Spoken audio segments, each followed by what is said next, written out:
Good afternoon, and thank you for joining us again. I'm Sharon Chandler, the Executive Director of Yes to College Educational Resources, Inc. We're a nonprofit in Sacramento, California, and we're celebrating Black History Month by interviewing a series of African American nurses.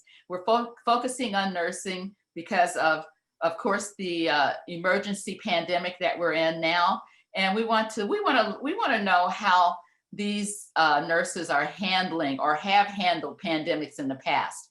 But to tell you a little bit about Yes to College, we're a nonprofit organization in Sacramento. We work primarily with African American families, middle and high school students, and families in Sacramento. And we have two main programs: the African American Women's Health Legacy, where we work with women and girls who have type 2 diabetes, hypertension, and obesity.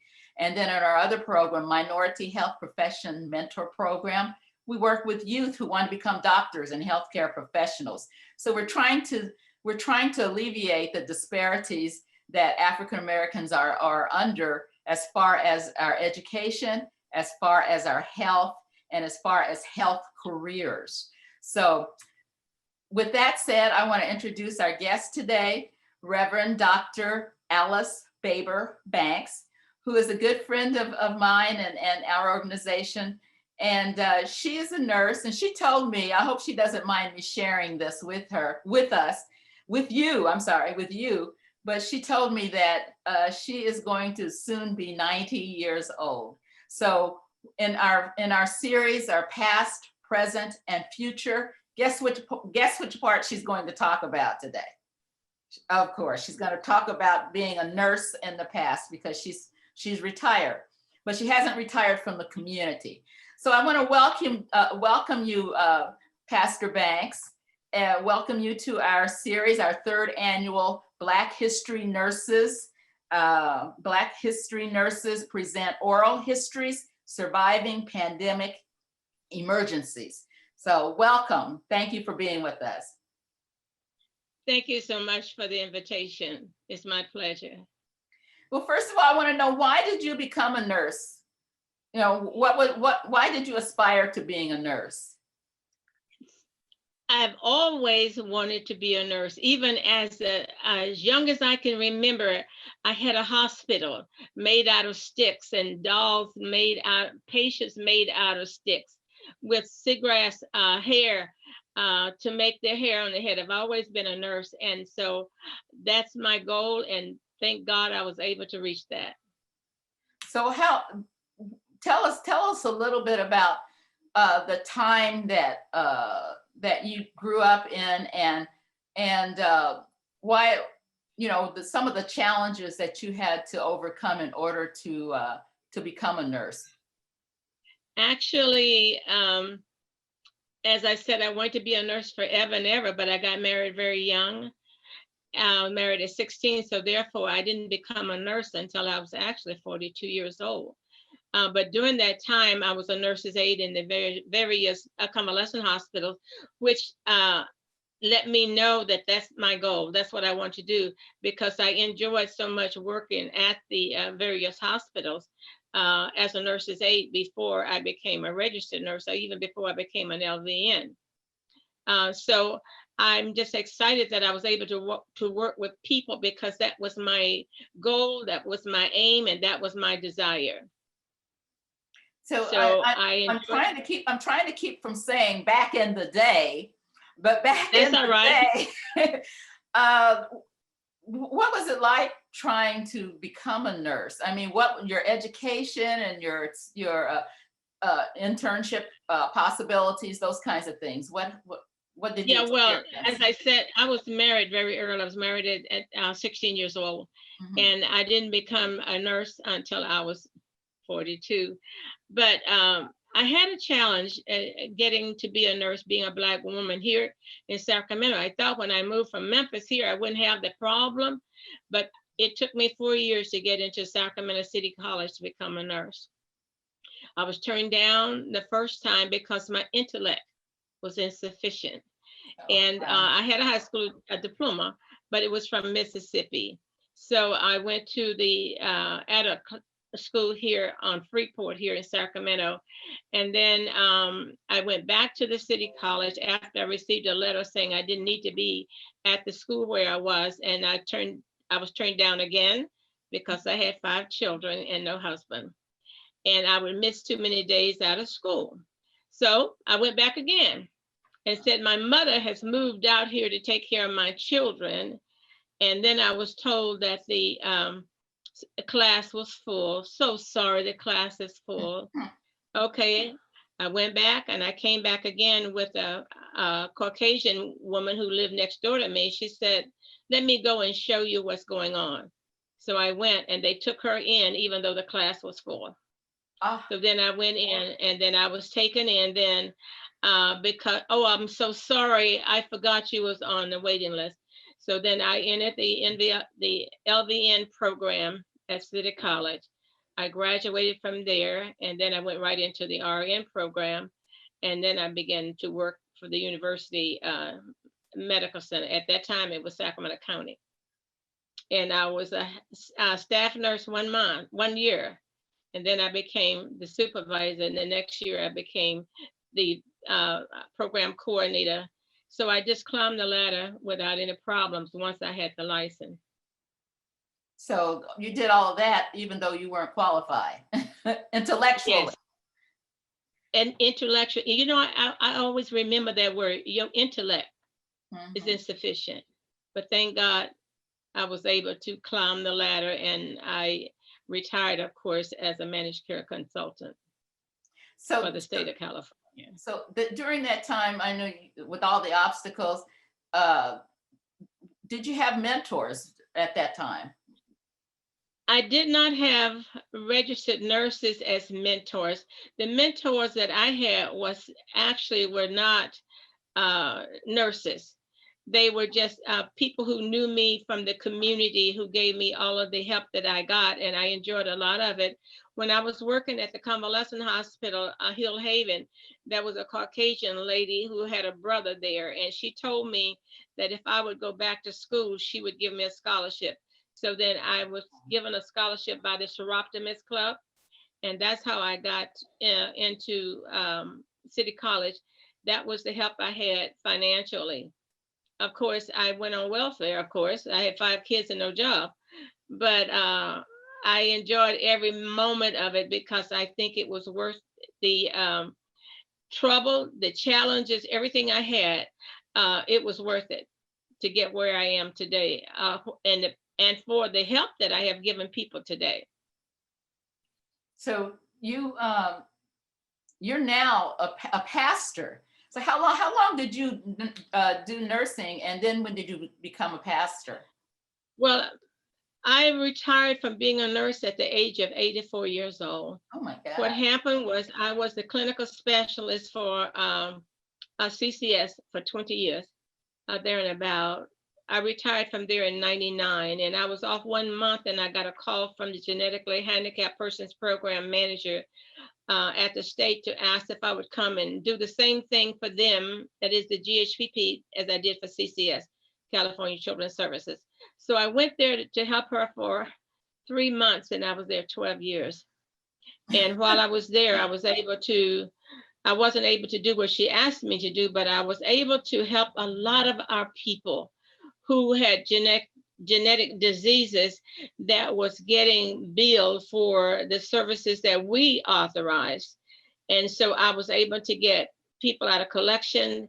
I got one lady's house saved. And so I was shouting all the way because I really didn't make a job for myself when they didn't have enough work for me to do as a consultant.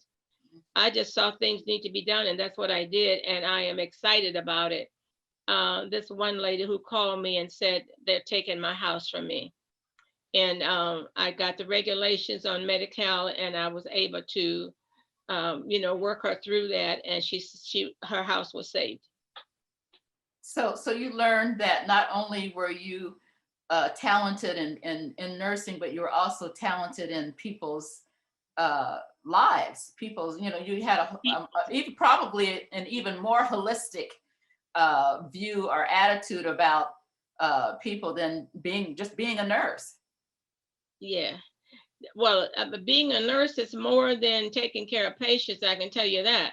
You have the mental part of you and your and your patients, because you have to maintain your integrity while you taking care of people who are fighting against you. The first lady that I took care of that really insulted me, and I just took the best care of her I could. She told me to get my hands off of her, but she put a word in there between I refused to say. But I told her I will when I get through giving you your bath and rubbing your back down. And so there were times that insulting words would come to you as a Black nurse. There are times that they will ignore you. I was a clinical specialist, and the visitor came and he wanted to speak to the head nurse.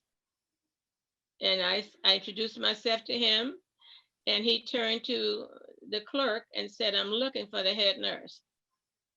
And she said, "You're speaking with the head nurse."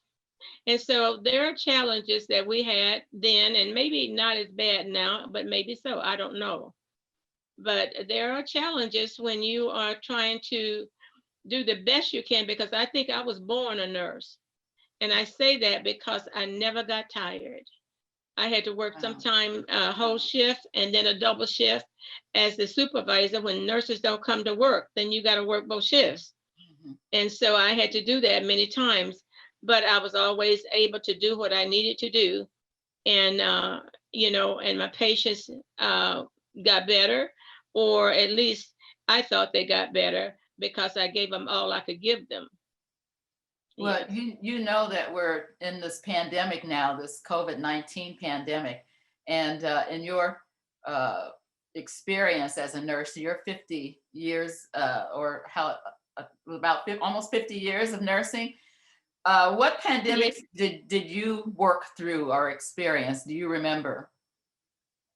I don't remember a pandemic as such. The AIDS education was what I had to deal with when I was nursing, because I was working for the Sacramento County Health Department, and I was one of the nurses that would have to go out and do presentations regarding AIDS.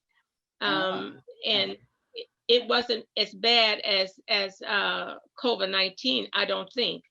But the educational part was interesting because I had to learn a lot of terminology that I had no idea what it was. But I did teach AIDS education to the wives of the prisoners. That was a side job I had. And that was challenging, but it was educational as well. But as again, I don't think AIDS was as prevalent as COVID-19. If you were nursing now, what nursing style would you have, or how would you handle, you know, the nurses working in the shifts and being so susceptible to the disease, you know, themselves? How would you maneuver through all that? It's hard to say exactly what I would do, because I think what they're doing now, they're doing the best they can, and I don't think I could have done any better. But my position now, I admire the fact that they are doing it. I admire the fact that they can continue to do it. However, it's stressful, and I don't know what else I would do.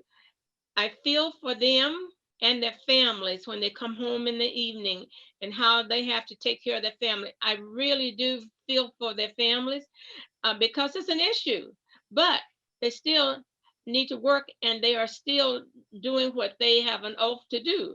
And that is to give the patient the best that they can give. And I believe they're doing that. So I don't know if you'd want to share with us or not, but if you do, would you share with us whether or not you've decided to get the vaccine?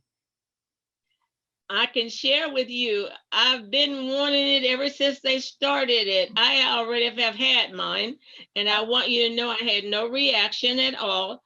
My arm wasn't even sore, and I haven't had any problems with it. And I encourage anyone and everyone to get the vaccination. And the reason I say that is because if it doesn't, what I want, it's better to have the vaccination than to have the disease, to have the COVID-19.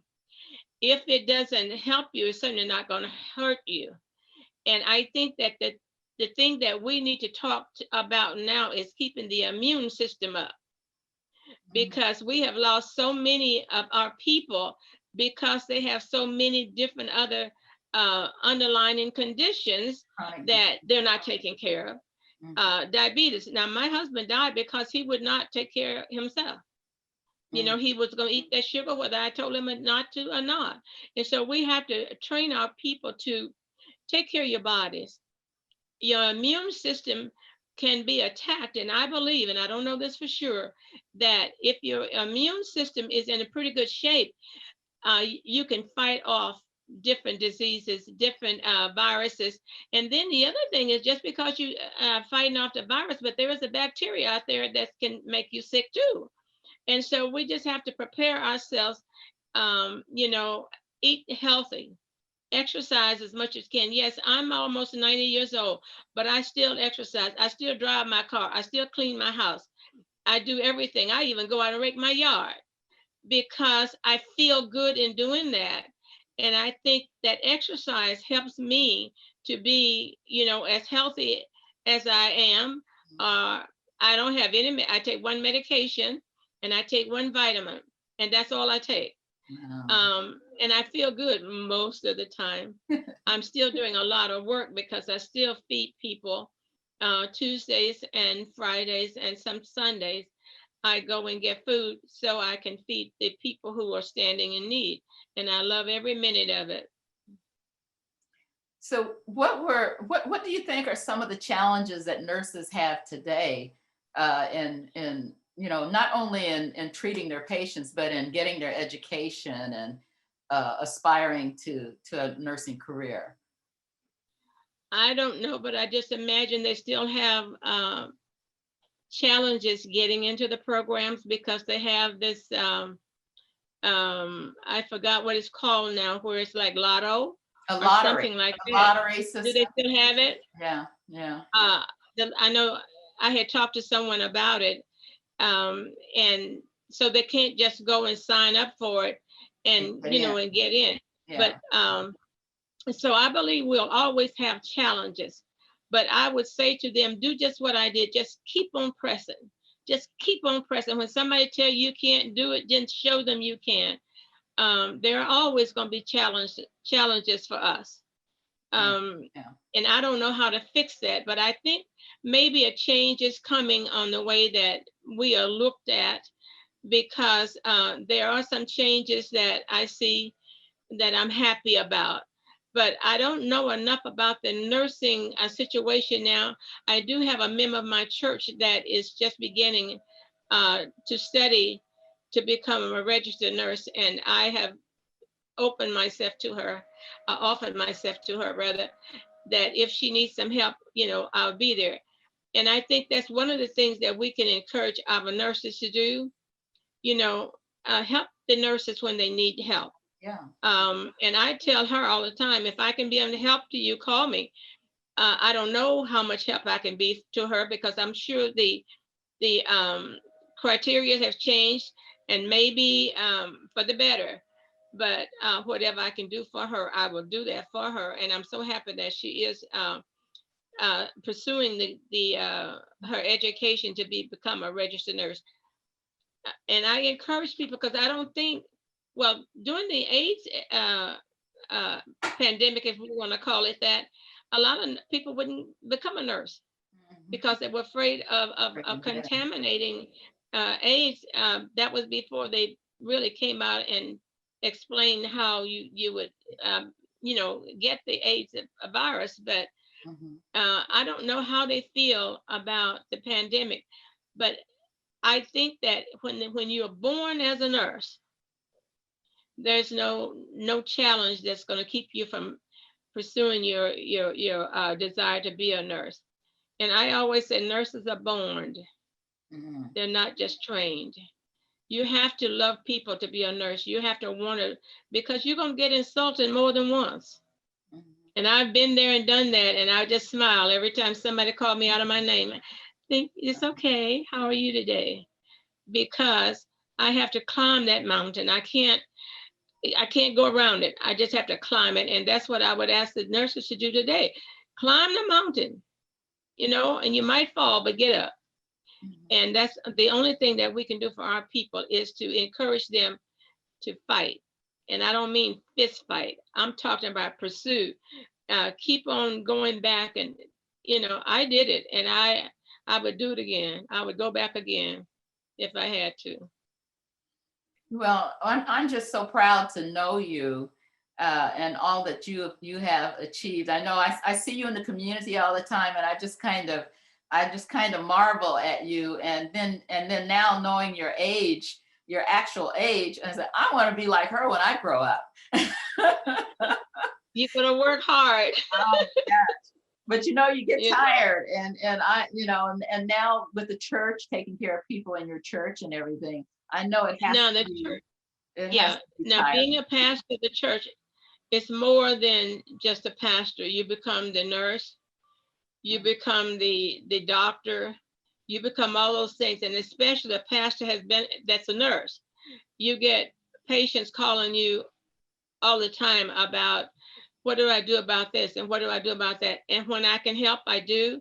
But I don't mislead them either. I said, I don't know. I don't know your body. I don't know. Talk to your doctor. If you want me to go to the doctor with you, I'll go. And I have been to many appointments with many patients, members of my congregation, because they don't understand the medical terminology, and they're too afraid to ask them, what are you talking about? Mm-hmm. And so I will go with them, and I have gone with them to the medical appointments. I've had just this week call, want to know, should he take the vaccination? Should I be vaccinated? Mm-hmm. Well, I remember when I said, you don't let history keep you from moving forward. And that's what happens when you're talking about what happened in Tuskegee. You weren't even born then. So why let it hold you back from, progressing? And I just tell them like I believe. And I told them, I said, I don't know whether you should take it or not. I said, but I took it. Mm-hmm. Does that speak for me? Yeah. I go for my second shot on the 3rd of March.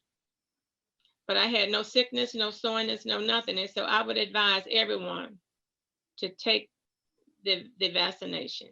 And that's what we do with the African American Women's Health Legacy. We mm-hmm. just want, whether it's diabetes or heart disease or yes. All the chronic diseases that the African Americans are leading in. I always say that we have the highest numbers of things that are bad for us and the lowest numbers of things that are good for that's us. Right. That's just historical. It's real. Yeah, it's real.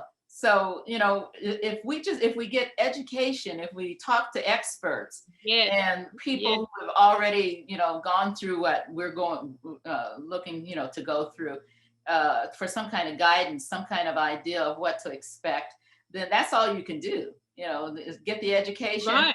and make some educated decisions instead of just some decisions out of fear or ignorance, Yes.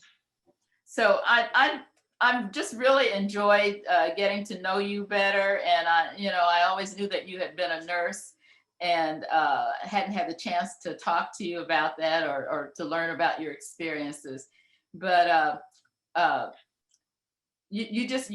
you are one of the old timey nurses, as we used to say, the old timey nurses who really, shows that, that kind of career, you have to have compassion. You have to have a passion and compassion for yes. what you're doing and being able to heal people. So I want to thank you. If you have anything that you want to say to leave us with, or thought? Not. I don't really know what would be the best thing to say at this moment, but first thing, we got to be educated. You got to know prepare yourself for a study. You can't just go and think that you're going to be able to just pray about this and it's coming to you. No, you got to know something. But I don't let people discourage you from getting the goal that you set for yourself. And then when you reach one goal, you go for another one, go for a higher one. I climbed the ladder very fast. And when I retired, I was a consultant for the state of California. And I was there for 12 years when I was hired for 3 months. And I would have been there today if they had not laid me off because they said that their budget would not allow consultants anymore. I was a managed care consultant for Medi-Cal, and I was able to do a lot of work. When I was at CCS, I reduced their budget by $5 million in 1 year. But what I did is I hired 13 more employees and cut the budget because of the way that the program was structured.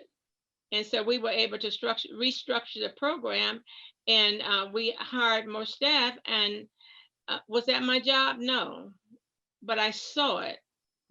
I saw the need, and I think that's another thing I would encourage people to do. When you see a need, ask if you can do it. You can't just go do it. I didn't just go do it. I asked, could I do it?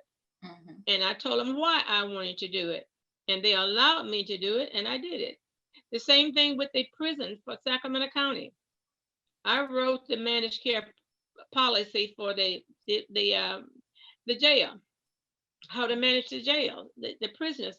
And so I'm saying that to say this.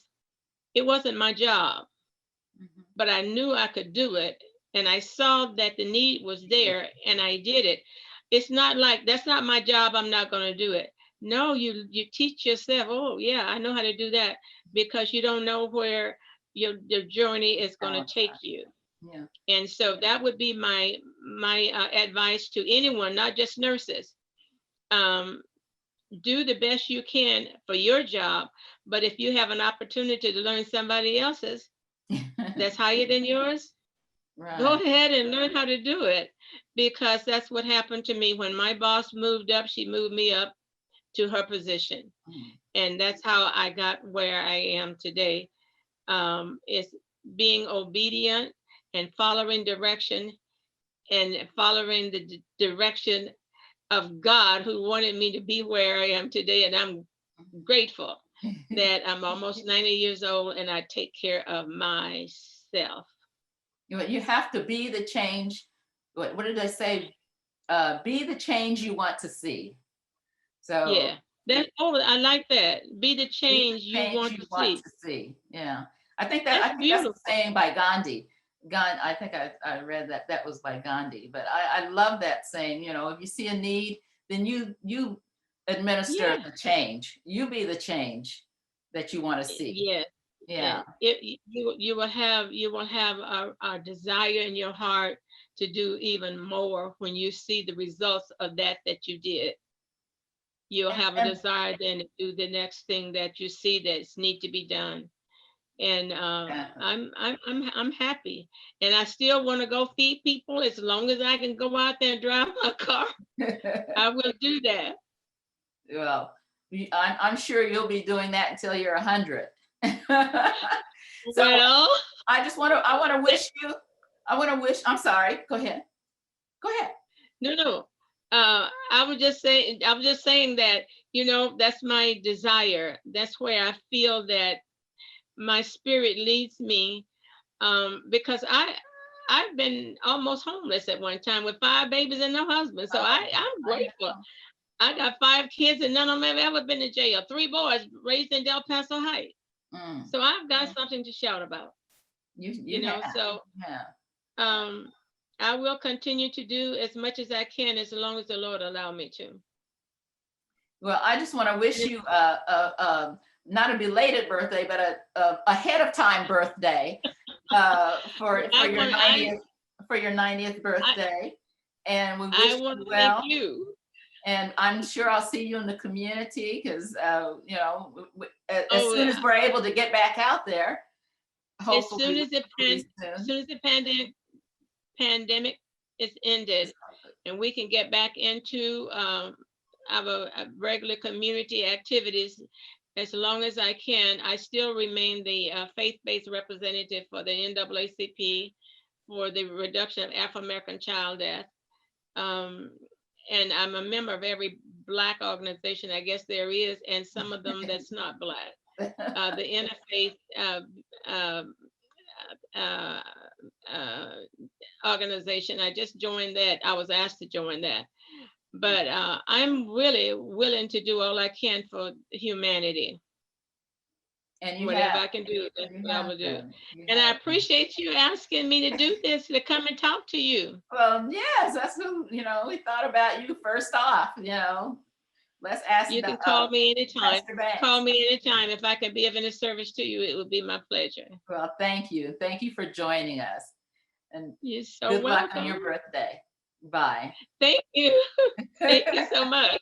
You're welcome.